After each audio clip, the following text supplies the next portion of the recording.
Oke baik, Assalamualaikum warahmatullahi wabarakatuh Bapak Ibu PNS dan pensiunan yang terhormat. Jumpa lagi di channel ASN Abad 21, channelnya para ASN Indonesia. Nah, di video kali ini kita akan membahas terkait skema ya pensiunan yang dalam era APBN baru 2025, dan sekaligus membahas pertanyaan dari subscriber. Ini ada 2 pertanyaan di kolom komentar. Pertama, Pak Admin, ada berita bahwa era APBN 2025 memuat tentang perubahan skema tunjangan pensiun. Dibahas ya. Oke Bapak Ibu, kami sudah dapatkan dokumen nota keuangan dan era APBN 2025. Kita akan cek apakah memang di dalam ada. Kemudian yang kedua, ini agak panjang pertanyaannya. Pak Admin, wacana tunjangan pensiun sampai 1 miliar itu sebenarnya bagaimana sebenarnya? Apakah maksudnya setelah pensiun semua PNS dapat 1M? Karena ada juga yang saya dengar tergantung besaran potongan masing-masing PNS, alias tidak selamanya PNS dapat 1M.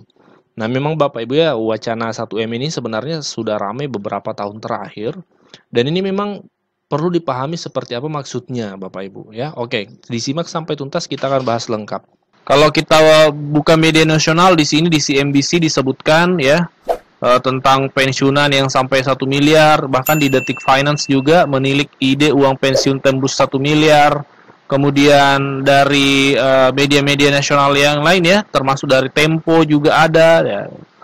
Jadi memang ini perlu untuk dibahas. Nah, untuk membahas ini kita akan menggunakan alur pemahaman supaya kita memahaminya dengan lengkap seperti itu, komprehensif. Yang pertama kita akan mulai dengan apa itu skema Pay As You Go, yaitu skema tunjangan pensiun yang berlaku saat ini. Kemudian kita akan membahas juga apa itu skema fully funded. Kita harus paham dua-duanya. Skema fully funded ini adalah skema tunjangan yang direncanakan Bapak Ibu. Kemudian yang ketiga, kita akan membahas apakah memang pemerintah berencana merubah skema tunjangan pensiunan tersebut di 2025.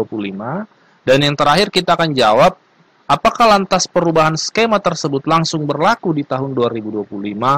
Nah, Bapak Ibu, ini mungkin 4 alur pemahaman yang akan menjadi pembahasan kita. Disimak sampai tuntas agar informasinya tersampaikan dengan lengkap. Kita mulai dari yang pertama, apa itu skema Pay As You Go yang berlaku saat ini? Baik, nah sekarang kita perlu mengetahui dulu bagaimana sih sebenarnya skema pensiun saat ini. Jadi saat ini menggunakan skema Pay As You Go. Apa itu Pay As You Go?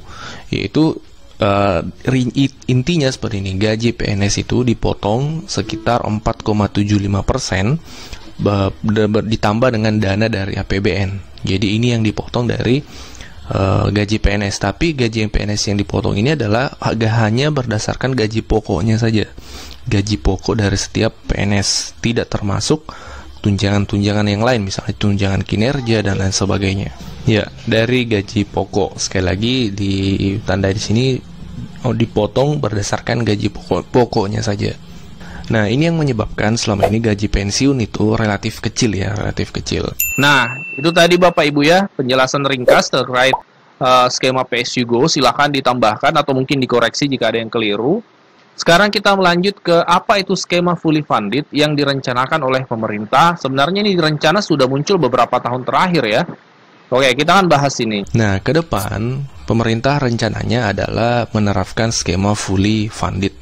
Seperti apa skema fully funded itu? Jadi gaji PNS itu dipotong berdasarkan pendapatan total, sudah termasuk tunjangan kinerja dan tunjangan-tunjangan lainnya, bukan hanya berdasarkan gaji pokok saja.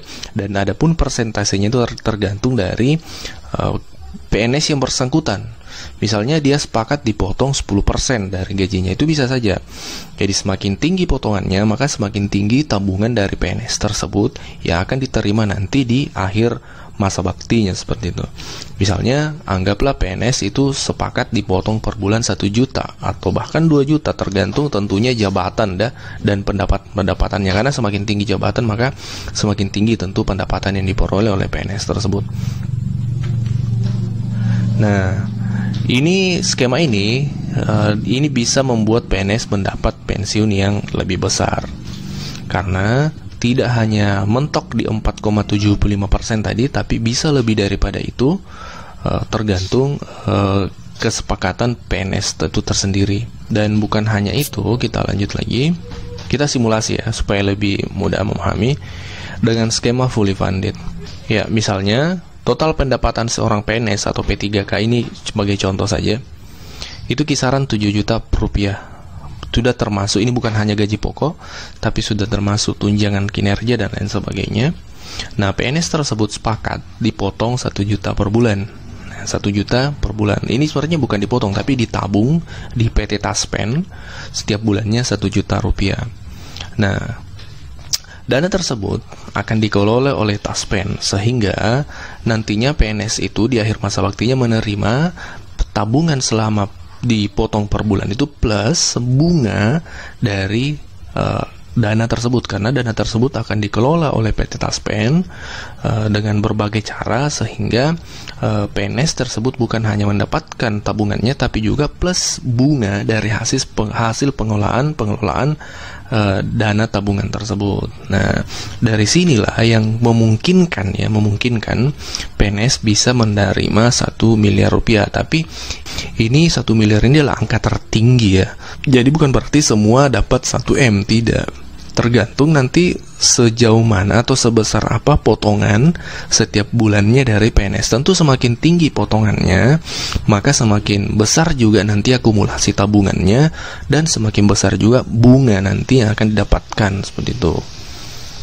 Yang pasti, menurut penjelasan dari berbagai sumber ya, skema fully funded ini memungkinkan PNS mendapatkan gaji pensiun yang lebih tinggi daripada skema yang ada saat ini, yaitu skema Pay As You Go. Karena sekali lagi, skema saat ini ya, yang saat ini dipakai itu mentok di 4,75% dipotong. Sementara kalau di fully funded ini tidak ada batasan, tergantung PNS-nya mau dipotong berapa. Nah, demikian tadi Bapak Ibu pembahasan ringkas tentang skema fully funded. Silahkan ditambahkan atau dikoreksi jika dianggap ada yang keliru. Selanjutnya kita masuk ke pembahasan apakah memang pemerintah berencana merubah skema tunjangan pensiunan tersebut di 2025. Nah, kita akan berpedoman pada dokumen kerangka ekonomi makro dan pokok-pokok kebijakan fiskal tahun 2025. Ini adalah dokumen yang resmi disusun oleh pemerintah. Ya, jadi ini dokumennya valid Bapak Ibu, dan kalau kita lihat dalam dokumen yang berjumlah 352 halaman, memang ada terkait di sini redaksinya. Kita baca seringkas saja. Pemerintah telah menyadari bahwa terdapat beberapa tantangan dari penyelenggaraan program pensiun bagi PNS yang berjalan saat ini. Pertama, manfaat pensiun yang diterima oleh pensiunan PNS relatif masih rendah dan dalam tren terus berkurang dibanding manfaat yang diterima PNS beberapa dekade yang lalu. Ini persoalan yang pertama. Kondisi tidak lepas dari formula perhitungan iuran maupun manfaat dari skema pensiun saat ini yang berbasis pada gaji pokok dan semakin bertambahnya rasio tunjangan kinerja terhadap total penghasilan PNS. Selain itu, terdapat kesenjangan tingkat RR antara jabatan di mana RR cenderung lebih rendah untuk tingkat jabatan yang lebih tinggi. Nah, di sini ada keterangan ya, pensiun saat ini mengikuti dengan skema pembiayaan Pay As You Go. Nah, di sini poinnya Bapak Ibu di paragraf ketiga, memperhatikan berbagai tantangan di atas, pemerintah menyadari bahwa reformasi program pensiun ASN merupakan suatu kebijakan yang bersifat urgen ya, bahkan dikatakan urgen, mendesak untuk segera ditempuh.